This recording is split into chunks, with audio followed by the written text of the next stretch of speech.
Lead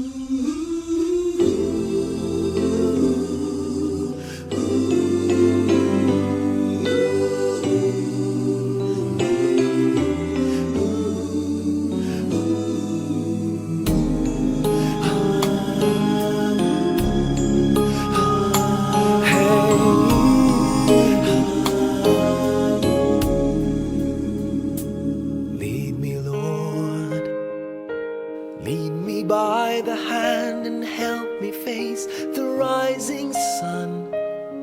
Comfort me through all the pain that life may bring.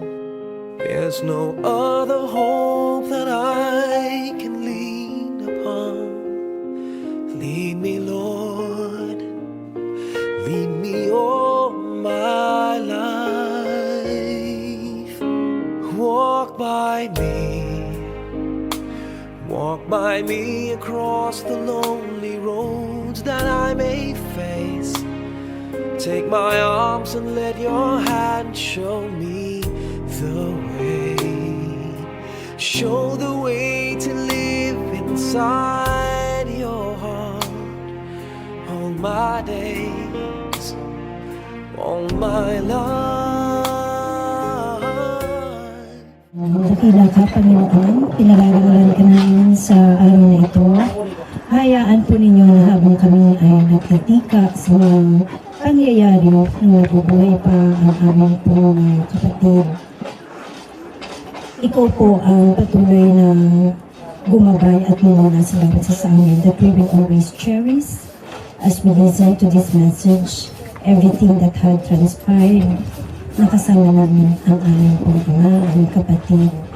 Aming maring siya po ay tatay para sa marami sa bawat sasara. Maring po, asawa, iyagan po ninyo na makita namin ang kalagahan ng buhay na ibinigay mo sa kanya at ang pagpapahalaga mo sa kanya. Gayun din, habang makikinig kami ng iyong salita, makita rin namin ang aming mga sarili-sarili at makapagkaroon kami ng pondering upang namasagalan magkaroon kami ng mabuting pagpili sa buhay na kinakalap namin habang kami ay nandito sa lupain ito. Salamat po sa iyo sa pangalan ni Jesus. Ang lahat po'y magsabi ng amin. Praise God. Sige pa, tayo po'y makakaupo at makinig po tayo sa isang maikling mensahe. Kapag po ang pinag-uusapan natin ay tungkol sa pagsilang, or if we talk about the time when people are to be born or a person is to be born, we take joy. Sobrang nagagalak tayo, nasisiyahan tayo, di po ba? At tunay nga na pagka ang bawat isa sa ating paligid naririnig natin, oh, a little baby is to be born in this family. Or di kaya, the first baby in this family is going to be born. Kaya, kumbaga, happiness talaga ang dala-dala nito sa atin. And when we speak of being born, no, pag yun ang ating pinag-usapan, maraming excitement ang nagaganap sa ating mga puso. Actually, meron nga tayong gender reveal na tinatawag to bring more excitement sa pagkapanganak ng isang tao. Pero hindi lang naman pagkapanganak ang ating pinag-uusapan. There are a lot of things that happen under heaven and on earth, at iba-iba yon. It has different time in its different season na mga pangyayari na nagaganap sa ating pong buhay. Nais kong basahin yung nandun po sa Ecclesiastes. I think everyone is familiar with this verse, Ecclesiastes chapter 3, verse 1 hanggang 2. Sabi po dito, everything that happens in this world happens at the time God chooses. He sets the time for birth and time for death. Nais kong pumokus dito sa mga pagkakataong ito na binanggit para sa atin. For everything, sabi naman sa ibang translation, there is a season and a time for every matter under heaven, a time to be born and a time to die. Under heaven, kapag dumating yung panganak o mabalitaan natin, halimbawa buntis na yung isang babae, we prepare, naghahanda tayo. We prepare mga gamit ng bata, we prepare those things, mga crib, diapers, we prepare even the financial stability ng parents o ng mga tao na sa paligid sa batang ipapanganak. Most especially the emotional stability of a woman or nung nanay. Kasi after birth, after giving birth, meron tayong tinatawag na postpartum. Diba? Yung postpartum depression. That's why we really have to see to it that the mother who is to give birth to a baby should be emotionally stable. Para nang sa gayon, mahaharap niya lahat ng struggles ng pagpapanganak ng may buong tagumpay. Kahit may sinasabi pa tayong postpartum depression, that woman will be able to overcome such. Gayon din naman, nagpe-prepare tayo sa mga relational, no, ng mag-asawa, kasi maraming trabaho yan eh, kapag dumating talaga yung baby sa buhay ng isang pamilya, ang dami nating prepare. But I believe it's not just during the time when a person is to be born that we must prepare. Even the time if a person is going to die, we also have to prepare. At kumusta nga ba, paano natin pinaghahandaan ang kamatayan? Siyempre, hindi sila magkapareho. A time of dying is different from time of being born. Magkaiba yun. Though magkaiba sila, sapagkat yung isa may excitement, may kagalakan, ang kamatayan. Hindi tayo na-excite dito.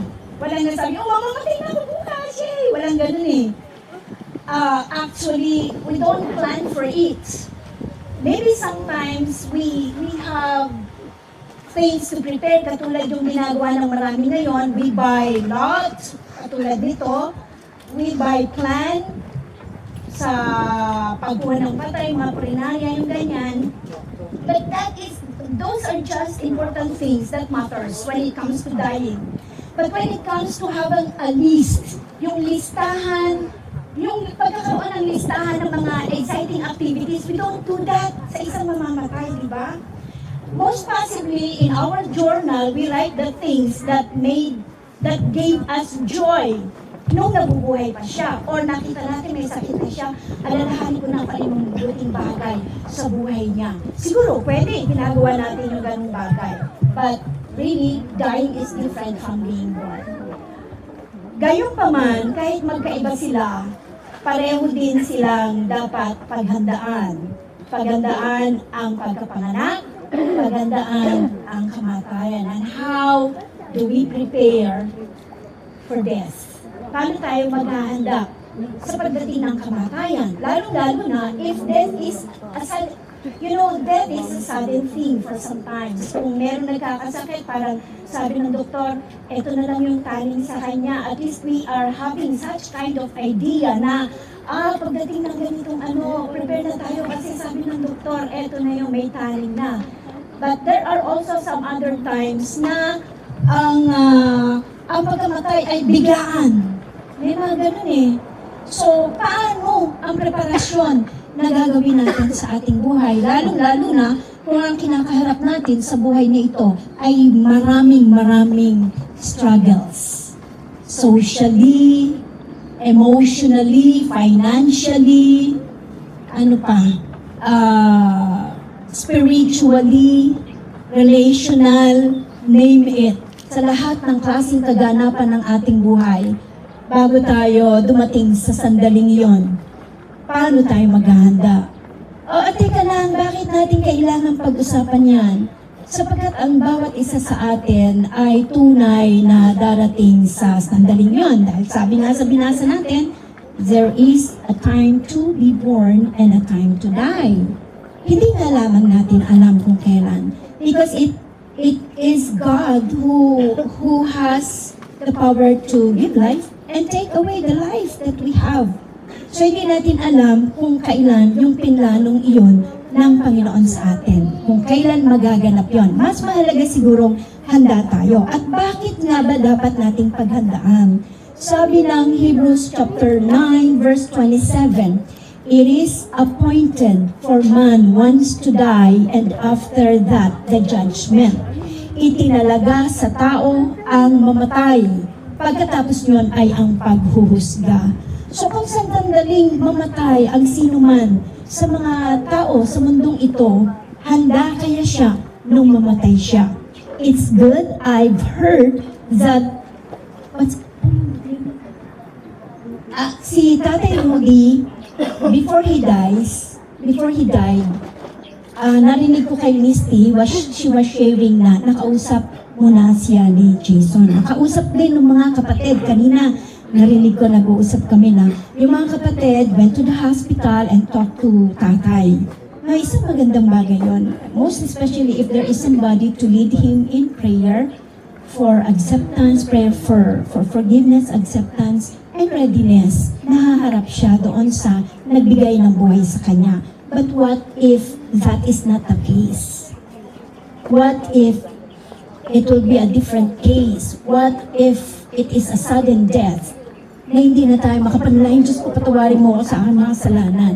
Ano kaya magiging kaganapan? Kung ang sinasabi ng banal na kasulatan, it is appointed for man once to die, and after that, the judgment. Napakahalaga po siguro na paghandaan natin ang ating buhay. Ang mundong ito, ang daming selfish. Why not choose to become selfless? Isang bagay na pwedeng paghandaan yun. And on this earth, a lot of people are being seduced by the love of money. Why not work for money? Because we need money, but avoid loving money. Ang pag-ibig kasi sa salapi ay nagiging ugat ng maraming kasamaan sa mundong ito. I think you understand what I'm trying to say. And of course, sa buhay po na ito na ating hinaharap, ang dami-daming bagay na dapat ay ating isaalang-alang, katulad ng relation natin sa ating mga kapwa, yung ating pakikitungo sa kanila, yung ating relasyon sa ating kapwa-tao, most especially yung relasyon natin sa Diyos. How do we spend our time here on earth? Saan ba nauubos yung mga panahon natin? Tayo ba ay bilang yung creator natin, andyan lang naman siya and is always waiting for us. Bago dumating yung sandaling bawiin niya yung buhay natin, napaghandaan ba natin na maipakita sa Kanya na, Lord, I treasure you and I value you same as you are valuing my life. Guys, ang dami nating dapat pagpreparahan. Kung maraming dapat paghandaan ang pagkapanganak ng isang tao, lalong-lalo na ang kamatayan. And I do believe na sa mga sandali na naglilimi-limi tayo, hindi pwedeng hindi tayo kinakausap ng Diyos. Pag naramdaman ninyo that God is talking to you through circumstances, through the word, through the messages that you are hearing, through people who are talking to you, because God speaks through these things, through these people, and even circumstances, listen and do something about it. Magresponde tayo at tumugon tayo doon sa bagay na yon. Isa pang bagay na gusto kong bigyan ng pansin ay ang magiging pangyayari after malibing si Tatay Rudy. Of course, pagkatapos nito, there will be lots of things that may transpire, like maaari magkaroon ng kalungkutan pa rin. Nalulungkot tayo nung malaman natin namatay siya at nakikita natin nakalibing siya, nakaburol siya. Pero masigit, pagka nakalibing nawala na siya sa ating paningin, mas lalong makakaramdam tayo ng mga kalungkutan. Kasi yung tipong, alam mo, kabisado mo kung saan siya dati nakaupo, tapos pagdadaan ka na dun sa lugar na yon, hindi mo na siya makikita nakaupo doon. Dati-dati, lagi mo siyang naririnig na nangangaral sa'yo o sumasaway sa'yo, sinasaway ka, pinagsasabihan ka, or sinasabihan kang palagi ng I love you. Pero this time, after these things, mailibing na siya, wala na yon. Wala na yung kanyang boses, wala na yung kanyang tinig. Marami na tayong mamimiss sa kanya. There will be longings. Because we will long for the partnership para kay nanay, will be longing for the fathership, no po, yung fatherly image niya, hindi na natin makikita. We'll be longing for the voice that we have been hearing nung nabubuhay siya. At we'll be longing kung paano siya mag-care. And we will also be missing those things na itinuro niya sa atin. Itinuro sa mga anak, tinuro sa mga apo, the happy moments we had with him. Maiisip natin yon. At syempre, pagkatapos ng libing na ito, there are still a lot of things dapat nating iayos. No, yung mga bagay na pwedeng naiwan yan, unsettled, iayos natin yon. At marami pang iba. But there is a thing that I would like to let you know, that there is peace in Him, in God. Kahit pa nga ang dami nating longings, kahit umiiyak pa rin tayo, kahit meron pa rin tayong pain, hindi natin yan maiwasan eh. Ako nga after 2 years when my father died and when my mother died, I thought okay na ako, naka-overcome na ako. But there is a certain moment in my life before that when I thought of them, I cried. Umiyak pa rin ako, sabi ko, Lord, ang tagal na noon 2 years, pero bakit ganito pa rin? Siguro na-miss ko sila. And if there are moments like that, always remember that God is offering us peace. Jesus said in John 14:27, "Peace I leave with you. Peace I give to you, not like the peace that this world is offering." Iba ang kapayapaan na ibinibigay ni Kristo.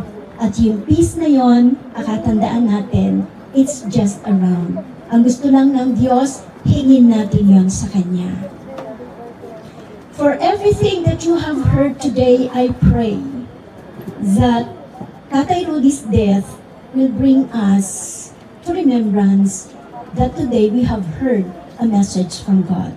Let's all bow down our head and let us pray. God Almighty, we thank you for the strength that you are always giving each and every one of us sa loob ng ilang mga panahong ilang gabing paglalamay, nakakapagod para sa mga taong nag-aasikaso, nakakapagod para kay nanay, para sa mga anak, para sa bawat mga taong nakapaligid.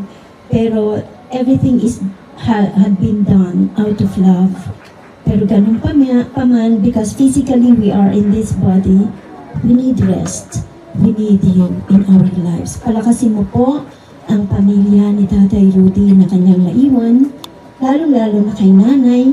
Panginoon, ikaw ang magbibigay ng kaaliwan, ng comfort sa kanya at sa buong pamilya. We also do pray, Lord, na ang pangangasiwa ng iyong Santong Espiritu ay parating lalagi sa kanila. Hayaan po ninyo na lalo silang mag-bond ng pagmamahalan, ng pag-iibigan, pag-uunawaan sa isa't isa.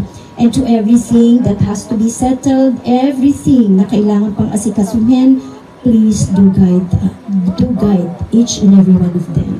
And we're leaving you everything into your mighty hands. Bahala ka po, Panginoon, pangasiwaan po ninyo at tulungan ang sambahayan ni Tatay Rudy.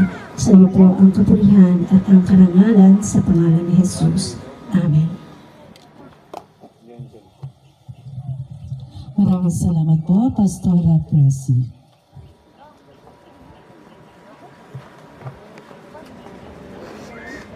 Bago po natin hatid ang ating mga minamahal na si Rudy, ay pagkukulan na po natin siya ng pamamaalam at pasasalamat sa mga kabutihang ipinakita at pinakisama niya sa kanyang pamilya, kamag-anak at mga kaibigan.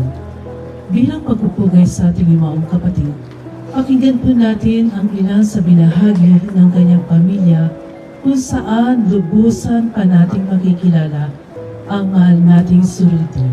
Narito po ang maikling kasaysayan. Si Rudy ay kilala rin sa tawag na Rudy o Papa Rudy ng kanyang mga kaibigan at sa kanyang mga kapatid naman ay Toto. Siya ay tubong Masbate. Isinilang noong March 8, 1950. Siya ay anak ni Rodolfo at Adelina, pangatlo sa 11 magkakapatid. Ang kanilang pagsasama ni Rodita o Mama Edith ay nabiyayaan na 4 na anak. Panganay na si Charles, Jason, Raymond Rochelle. At mga apo na si Justin, Precious Evelson, Giro Riaya Jaden. Nakapagtrabaho noon sa Fortune Tobacco bilang isang machine operator ng halos 30 taon. Si Rudy ay may angking husay sa pagsayaw, gaya ng cha-cha. Magaling din siya sa karate at naging black belter din siya. Tinuturuan din niya ang kanyang mga anak sa self-defense, ganun din ang kanyang mga pamangkin at kamag-anak. Siya ay masayahin at palibiro din. May pagka-istrikto ngunit nasa lugar na tanging hangat ay para sa ikabubuti ng kanyang pamilya. Bilang isang ama, siya ay mabuti at napakaresponsable na ginawa niya ang lahat upang mabigyan ng magandang buhay at kinabukasan ang kanyang mga anak. Buong puso niya rin ipinadama ang buong pagmamahal sa kanyang asawa, mga anak at apo, na laging nariyan upang gabayan at pagsilbihan. Sobra siyang maalaga, maasikaso at maalalahanin. Matulungin at mapagbigay din siya na laging handang tumulong sa abot ng kanyang makakaya. At bilang isang lolo, mas higit niya rin ipinadama ang buong pagmamahal sa kanyang mga apo.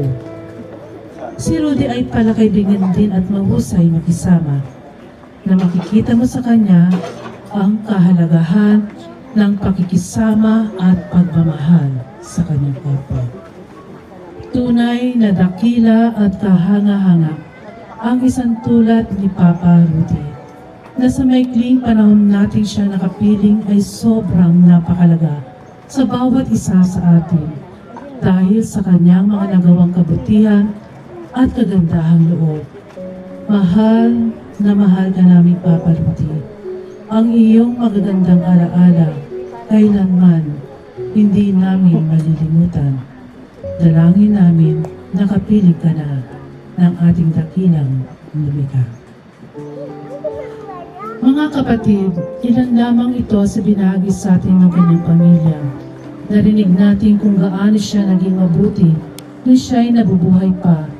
Bagamat walang perpekto nilalang na nabuhay sa mundo, tulad ng sinasabi na banal na kasulatan, walang taong banal na nabuhay sa mundo na hindi nagkasala. Ginawa naman ng ating yumaong minamahal ang lahat ng kanyang kakayahan upang maging isang mabuting Kristiyano. Sa iyo, aming mahal na Papa Rudy, ang aming pabaon ay wagas na panalangin na naway lumigaya ka sa iyong patutunguhan ngayon at magpakailanman. Amen.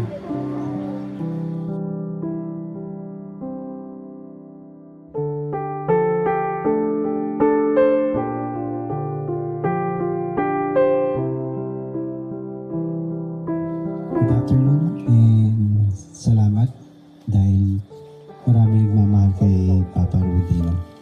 So, bawat isa sa atin maraming iniwang magandang alaala si Papa Rudy. Not only sa mga sa asawa niya, kay mama, sa mga kapatid ko, sa mga pamangkin, tito, titas, mga cousins, kaibigan, best friend, nakakasama sa chess, sa mga gusto niyang hobbies. Salamat nandito kayo at kasama namin inaalala at inamahal natin si Papa Rudy, no? Kahit sa huling hantong. No? And yun lamang, no? And sana naging aral din yung mga tuntunin na binigay ni Papa Rudy sa atin. I'm so blessed dahil siya yung naging tatay ko.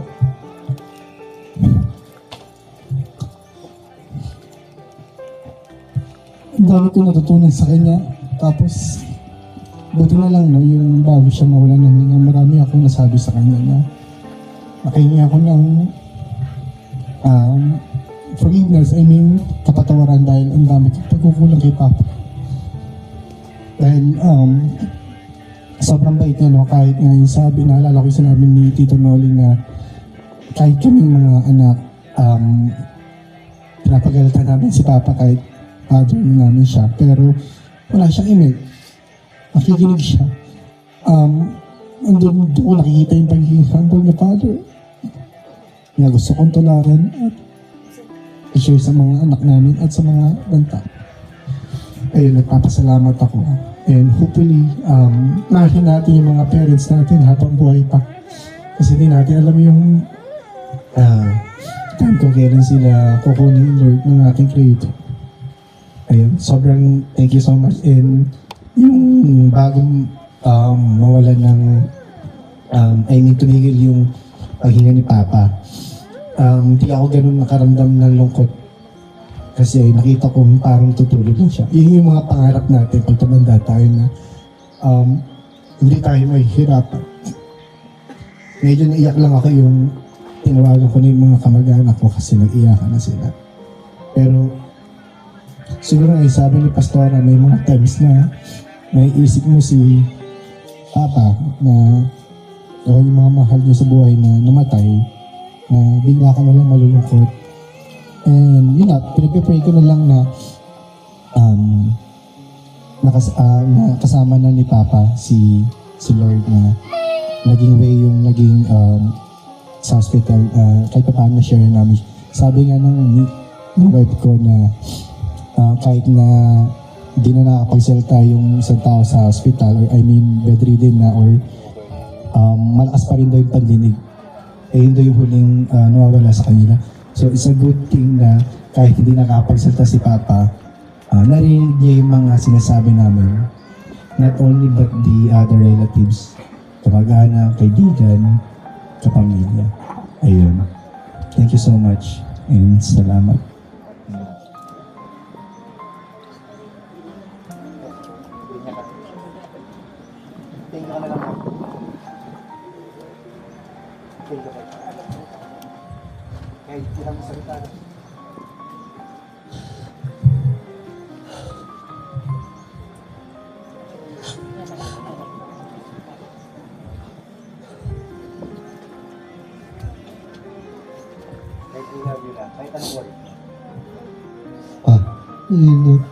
I love you.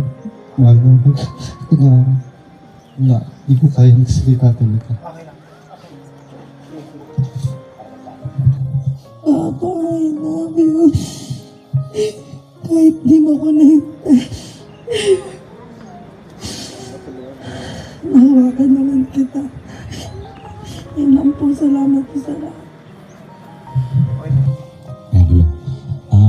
Magandang hapon po sa inyo. Ako po pala si Dodoy. Pamangkin po ako ng Namayapa. Maraming salamat po sa pagpunta ninyo. Ito po ay yung presence po natin ngayon ay manifestations ng ating respeto at pagmamahal para sa kay Uncle Rudy, para sa Namayapa.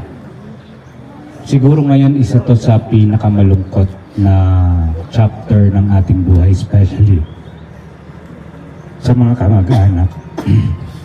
Pero I'm sure masaya na si Uncle Rudy kung nasaan man siya ngayon kasi I'm sure kasama niya na ang lola at ang lolo.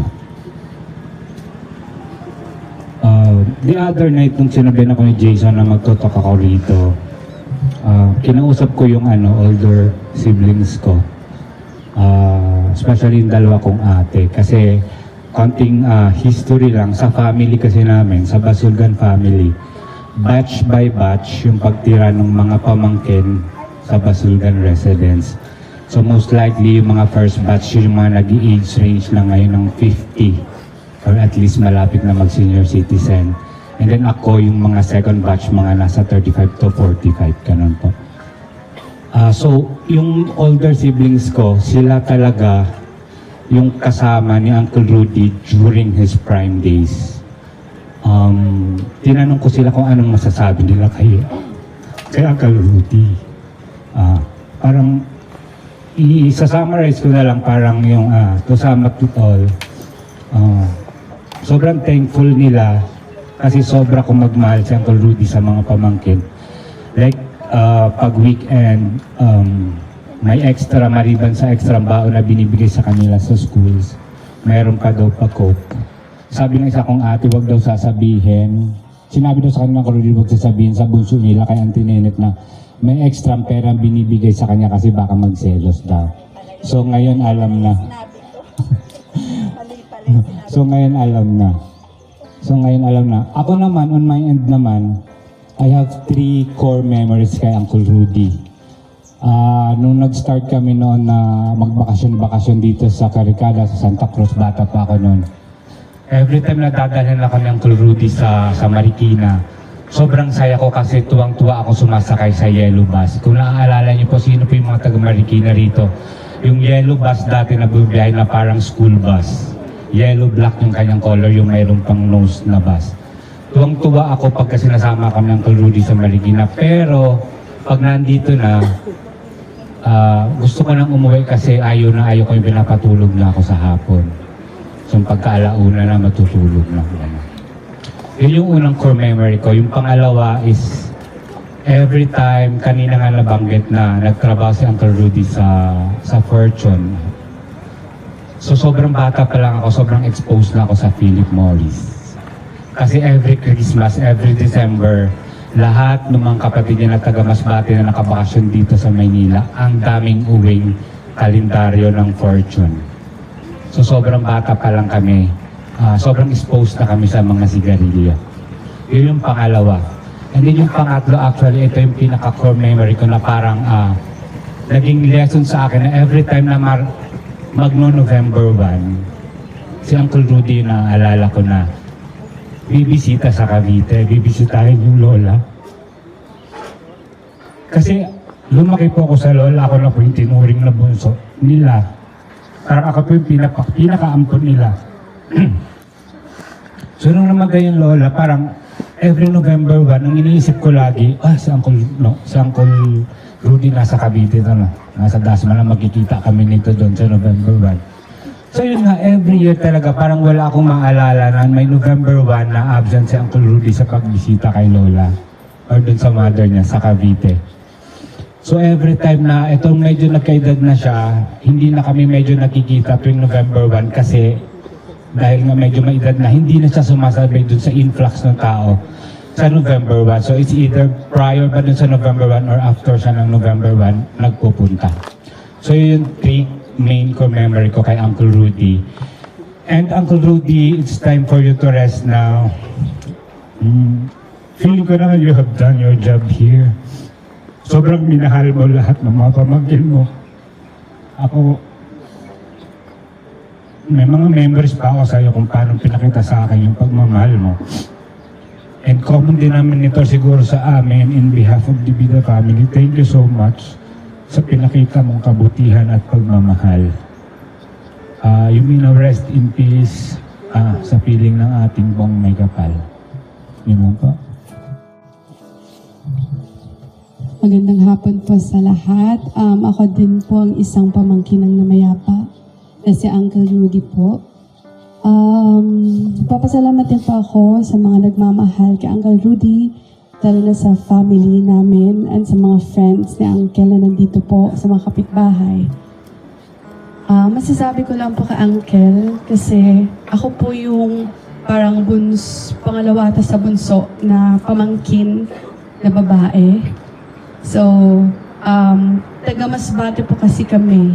And then, dun po ako pinanganak and dun din po ako lumaki from elementary hanggang high school. So, ang pinaka-core memory ko po kay Uncle is pabigla-bigla na lang po siyang nagbabakasyon doon sa Masbate. So, 3 po kasi yung pinupuntahan niya doon sa bahay namin, sa Dao, and then doon pa sa isang kapatid. Pero ang pinaka-end po, nabanggit ko na din po, nakwento ko din po ito last time, na ang huli niya pong pinupuntahan lagi is siyempre si Papa. Kasi close po talaga sila ni Papa and of course, same silang lalaki. So most of the time, nandun po si Uncle sa bahay, doon din po siya natutulog and doon din po siya naglalagi. Kasi every night, nagkukantuan sila ni Papa. I'm not sure lang, nasabi ko rin kung nag-iinuman ba sila kasi hindi naman po masyado umiinom na nun si Uncle Rudy. So tapos po, tuloy din po ni Kuya Doy na every time na may mga For example, November 1 and December occasions, lagi po nandun sa Uncle Rudy para po bumisita talaga kay Lola at Lola. Though hindi ko na po naabutan yung both grandparents po namin. And then, lagi din po siya pumupunta, kasama din po si Tita Edith sa Dasma tuwing Pasko or New Year po. So yun po yung pinaka-memory ka sa kanya. And Uncle Rudy, yung masasabi ko din po sa inyo, maraming salamat po sa lahat po ng aral na binigay niyo din po sa amin, sa pagmamahal. And alam po namin, nakapiling ka na po ng ating may kapal. Maraming salamat. Magandang hapon po sa lahat. Nagpapasalamat po ang aming pamilya sa mga nakikiramay po sa amin, sa mga kamag-anak, kapitbahay, mga kaibigan po niya. Si Uncle Rudy po ay napakabait pong tito sa amin. Ako po kasi taga Masbate din po. Tapos lagi po siyang bumibisita dun sa amin. Lagi niya po akong tinuturuan ng self-defense. At sa Dasma naman po, pinatuhan ko po yung sinabi po ng isa naming pinsan na si Kuya Doy. Pag November 1 po, simula nung dumating po ako sa Dasma, kung saan po ako nag-aaral, simula nung 2014, hindi po siya umabsent sa pagdalaw po kay Lola. Lagi po siyang present. At natutulog pa po siya minsan sa kwarto po namin ng kapatid namin.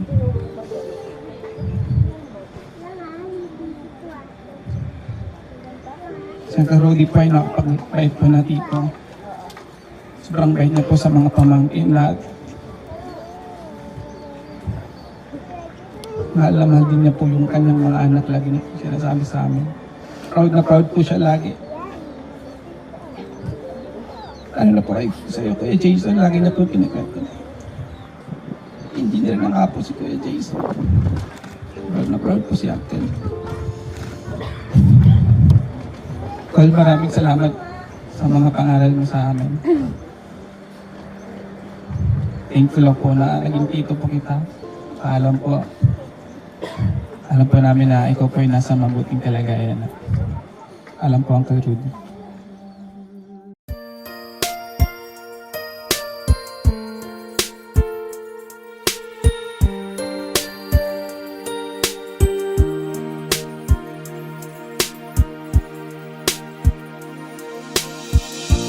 Back when I was a child, before life removed all the innocence, my father would lift me high and dance with my mother and me, and then spin me around till I fell asleep. Then up the stairs he would carry me, and I knew for sure I was loved. If I could get another chance, another walk, another dance with him, I'd play a song that would never ever end. How I'd love, love, love to dance with my father again. Ooh.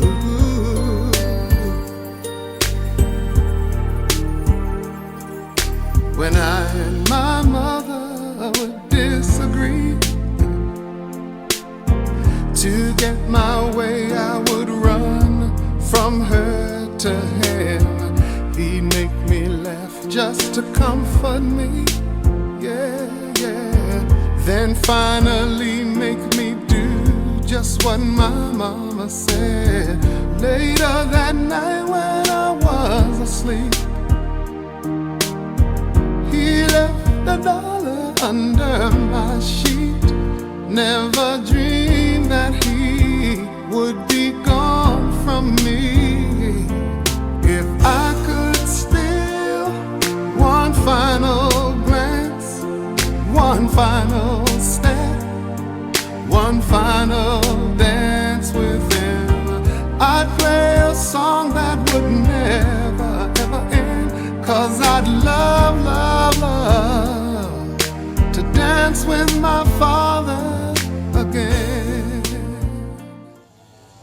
Our most loving Heavenly Father, by the authority of the Holy Melchizedek priesthood which I hold, I dedicate this grave and consecrate to be a resting place for the body of our dear brother, Rodolfo Marcelo Basolta. This will be a hallowed place and holy. And thou please protect this place. And as until the time that he will be resurrected, for his body and his spirit will be reunited to an immortal body. We also pray for the blessings of the family. Help them, guide them. May the unity and love always abound with them. Bless them that they may continue to push forward, to improve and have their faith until the time that the day that thou always help us, that they may continue to be true and faithful unto thee until the time that we will be brought to the faith of our Lord Jesus Christ, thy holy Son, who paid and atoned for our sin, that we have the opportunity to return back to his presence, and we will be able to go also to the place that thou hast been prepared for us, which is eternal life, the life that happiness is always and forever. And this blessing we ask in the name of Jesus Christ. Amen. Ika'y muling makita ko, damhin ang tibok ng puso mo. Sana'y yakapin mo ako muli, kahit sandali, kahit isang saglit, maiyakap ka.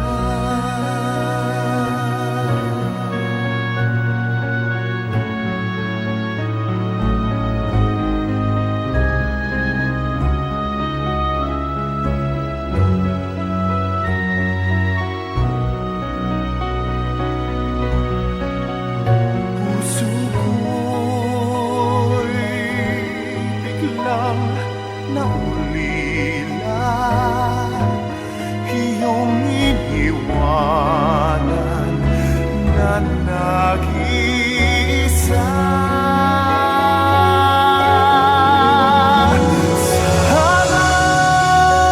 Sana'y ika'y muling makita ko,